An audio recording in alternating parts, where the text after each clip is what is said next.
PCOD PCOS பேஷண்ட்ஸ்க்கு கருமுட்டையுடைய வளர்ச்சி சீராக இருந்து விரைவாக கர்ப்பம் தரிக்கணும் அப்படின்னு சொன்னா அவங்க ரத்தத்துல பி காம்ப்ளெக்ஸ் சத்து நல்ல முறையில் இருக்கணும்.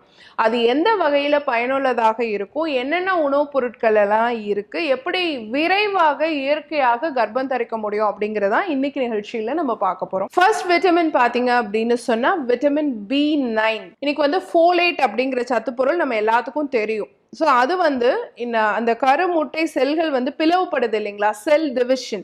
அதே மாதிரி டிஎன்ஏ உடைய உருமாற்றம், இது எல்லாத்துக்கும் சப்போர்ட்டிவாக இருக்கு. குழந்தையினுடைய அந்த கருவினுடைய பிறவி குறைபாடு எதுவுமே உருவாகாம தடுக்கக்கூடிய தன்மையும் இந்த ஃபோலேட் அப்படிங்கிற வைட்டமின்க்கு வந்து இருக்கு. அதே மாதிரி பாத்தீங்க அப்படின்னு சொன்னா விட்டமின் B12 கோபாலமைன் அப்படின்னு சொல்றோம். இந்த விட்டமின் வந்து பாத்தீங்க அப்படின்னு சொன்னா கருமுட்டையினுடைய தரம் தேர்ந்தெடுத்து வரணும் இல்லையா. இப்ப நிறைய மல்டிபிள் ஃபாலிகல்ஸ் டெவலப் ஆகும். ஆனா ஒரு ஃபாலிக்கல் வந்து நல்ல முறையில வளர்ந்து டுவர்ட்ஸ் நல்ல ஒரு டெவலப்மெண்ட் வரைக்கும் வரும், முழுமையான வளர்ச்சிக்கு வரும். அந்த மாதிரி அதனுடைய தரத்தை நிர்ணயிக்கக்கூடியதாக இருக்கக்கூடியதாகவும், ஒருவேளை கருமுட்டை வெடிச்சு அது உயிரணுவோட சேர்ந்து கருவாக மாறின பிறகு அந்த கருவினுடைய ஆரோக்கியம், குட் எம்பிரியோ ஃபார்மேஷன் ஆரோக்கியமா இருக்கிறதுக்கு, ப்ராப்பர் ஓவியலேஷன் நடக்கிறதுக்கு, இதுக்கெல்லாம் அந்த வைட்டமின் B12 வந்து ரொம்ப முக்கியமான ஒரு வைட்டமினாக இருக்கு. அதே மாதிரி பாத்தீங்க அப்படின்னு சொன்னா பிரிடாக்சின் அப்படின்னு சொல்லக்கூடிய விட்டமின் B6. இன்னைக்கு வந்து ப்ராப்பர் ஓவியலேஷன்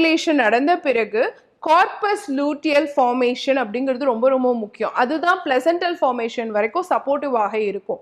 அந்த மாதிரி ப்ராப்பர் ஓவிலேஷன் நடக்கிறதுக்கும் ப்ரொஜெஸ்ட்ரான் ஹார்மோன் ப்ராப்பரா செக்ரேட் ஆகிறதுக்கும் கார்பஸ் லூட்டியல் ஃபார்மேஷனுக்கு சப்போர்ட்டிவாக இருக்கக்கூடியதும் வைட்டமின் B6 நிறைந்த உணவுகளாக இருக்கும். அடுத்து பார்த்தீங்கன்னா ரிபோஃப்ளாவின் அப்படிங்கிற வைட்டமின்.